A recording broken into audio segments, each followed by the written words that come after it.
ये जो बहुत पुराने टाइम से टॉपिक चल रहा है ना कि स्टार्टअप ज्वाइन करें MBA करें, it makes absolutely no sense. I have done my MBA. I've also worked in startups since last 6 years. You do an MBA for a holistic development. If you do not have any idea about how the business works or how the business world works, you should do an MBA, number one. Number two, if you think that you do not have a bachelor degree which is decent enough to put you in the perception of the market that, hey, you're a legit person. So what do I mean by that? Generally, a BSc person getting into a management is pretty hard.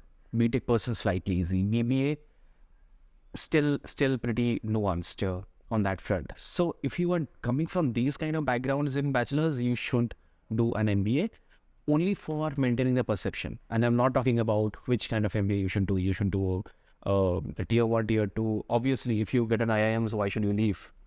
Unless and until you have a very strong reason for that. But what is most important is this, in my own view. If you're from a very small town, if you're from a tier 3, tier 4, tier 5, generally your communication skills, your English speaking skills, your whole personality is not that developed. So if you join an MBA, the holistic development will be massive. Like for an example, me, I start speaking in English and Hindi in my MBA days. So my delta of becoming better is way more than anyone who is born and brought up in Delhi, Mumbai, any of the metros, and then doing an MBA. So I can't do a apple to apple comparison with them, or they should not do an apple to apple comparison with me. But what I personally believe is, if after your bachelor's, if you work for at least 1 year in a startup and then do an MBA, it is much more better. And the reasons are this. Number one, majority of the MBA folks that will interact with are experienced folks. Either they have experience in different field or their experience in different sectors.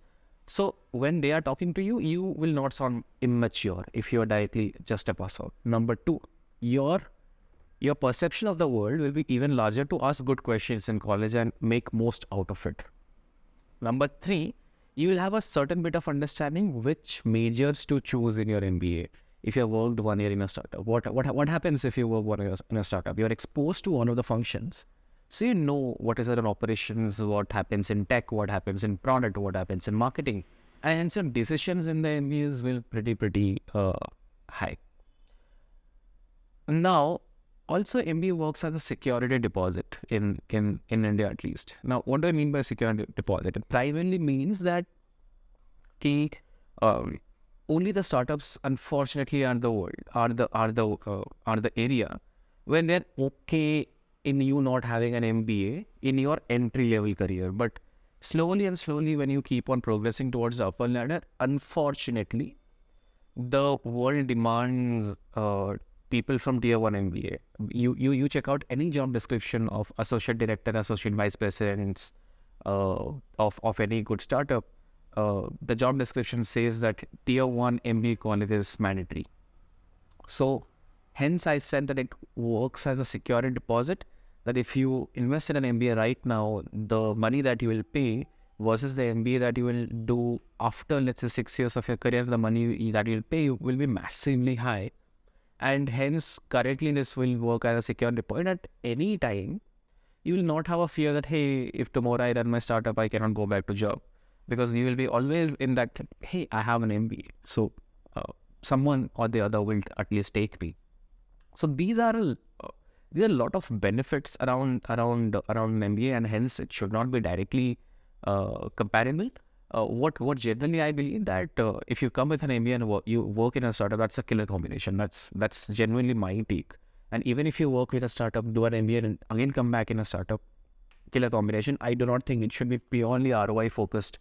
Think that, okay, I gave 25 lakhs to an MBA college and how much salary I draw. I think that's a pure wrong analogy that people are just giving out on LinkedIn and social media. That does not make any kind of a sense, because there is a lot of other stuff that comes into place. There is a brand logo that is on a resume which has a certain value. There is a peer circle that you make who will become something or some great designatories later on who will be in touch with you, and that has a big value on that. So accordingly, you should take decisions around that. And I hope it makes sense. Let me know in the comment section what you think about this MBA versus startup battle. Which side do you fall in? If you have a counter opinions, happy to hear.